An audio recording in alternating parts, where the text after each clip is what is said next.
Are you considering making Vermont your new home? As a native Vermonter, I totally get the appeal. Its small town feel, the mountain views, gorgeous Lake Champlain, and downtown Burlington, which I'm here at today. In this video, we'll provide you with valuable insights on cost of living, job outlook, housing, communities, schools, and resources to help clarify your decision on whether Vermont is your perfect place to call home. Make sure you stick around till the very end, as I will reveal my compelling reasons that drive my decision to continue calling Vermont my home. Let's start with job opportunities.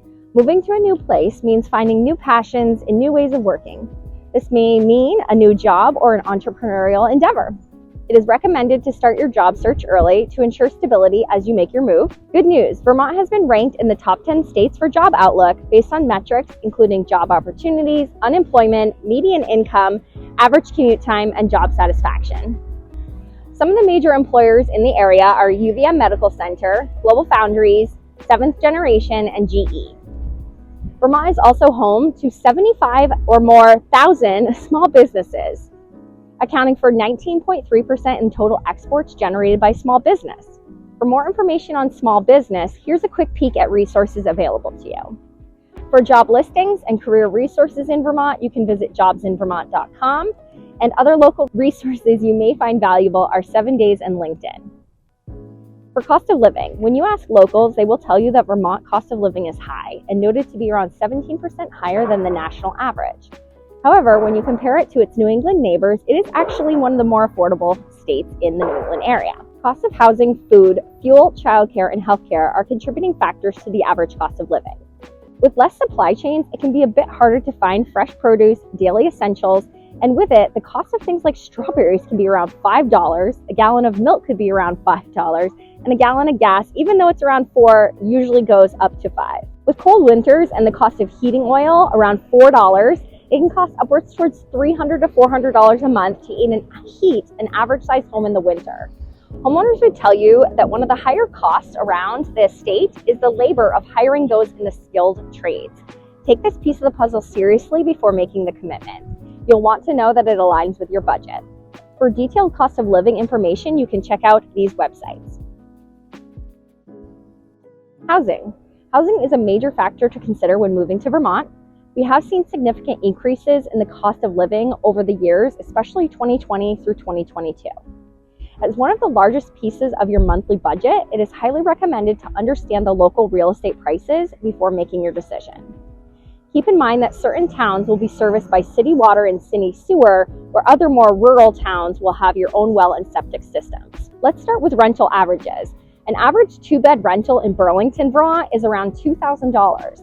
Whereas some of the surrounding counties would be around $1,400.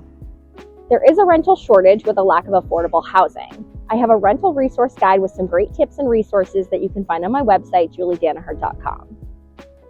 I also encourage you to explore rental averages at rent.com. Real estate for sale. Depending on the area, prices do range dramatically.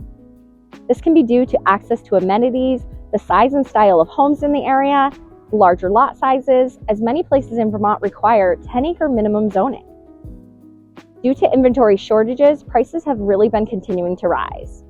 And like I said, in 2020 and 2022, we saw double-digit increases of around 10 to 15% in the market.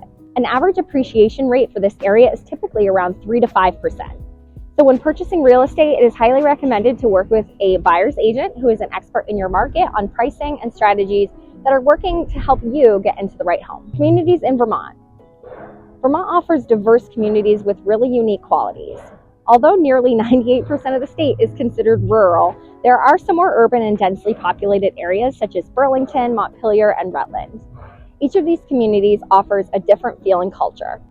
Unique features may include population size, the amount of open green space, access to hiking trails, rivers, and lakes, as well as local coffee shops, shopping centers, entertainment like movie theaters, local bars, and restaurants. I encourage you to check out my community pages, also on my website at juliedanaher.com. Travel. Vermont's open roads offer a refreshing change from big city traffic. However, you may need to navigate our back dirt roads or travel out of your way to the one main Interstate 89, a 2-lane highway with a speed limit of 65 stretching across the state from northwest to southeast. Other main routes in Vermont include Route 7 or the Ethan Allen Highway, and Route 100, Vermont's scenic byway, for it takes you through some of that picturesque landscape of the ski mountains like Stowe, Mad River Glen, and Killington. Public transportation. We have one larger airport for your consideration, but don't count on any direct flights. There's always a connecting flight. Shopping. Let's just say we were the last U.S. state to get a Target.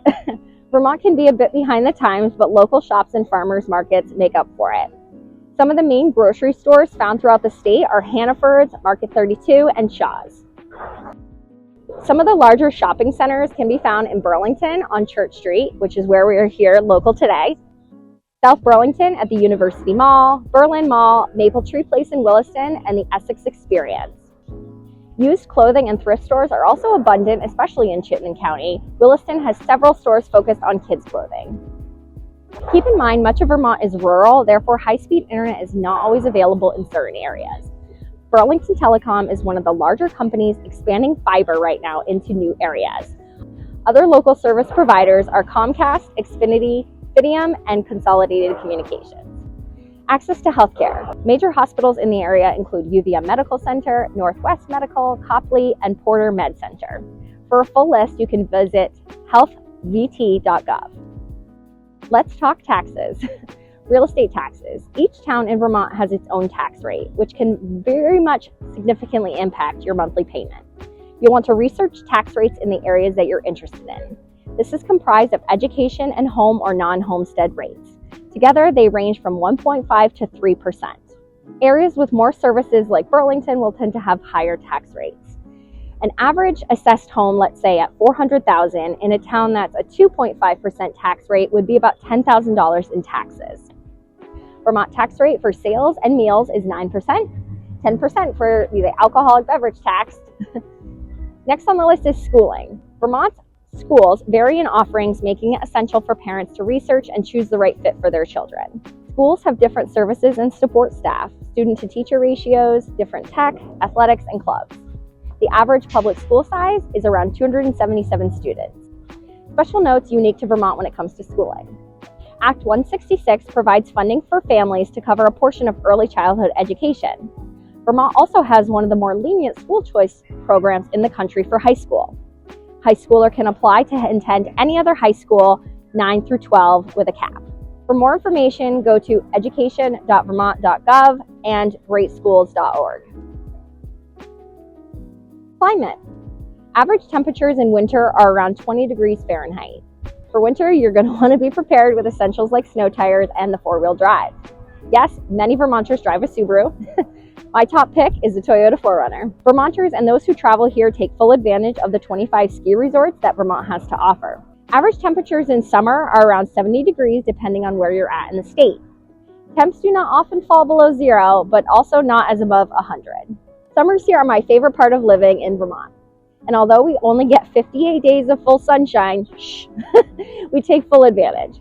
Swimming, hiking, boating on over 800 lakes in Vermont, including the largest Lake Champlain. The Vermont joke is it's not uncommon to experience all 4 seasons in one day. We have been known to see snow in May. As we wrap up today, I mentioned I would share the reason I love Vermont and that I stay. And the answer is because Vermont is my home and others have truly helped me see it for all the beauty that it is. There are so many nights I pull aside of the road for just that gorgeous sunset or pause on a walk just for the peace I feel. It is a place of serenity when you need it, ease and accessibility, adventure when it's calling, and most of all, families and friends. If everything you've heard so far sounds appealing, awesome.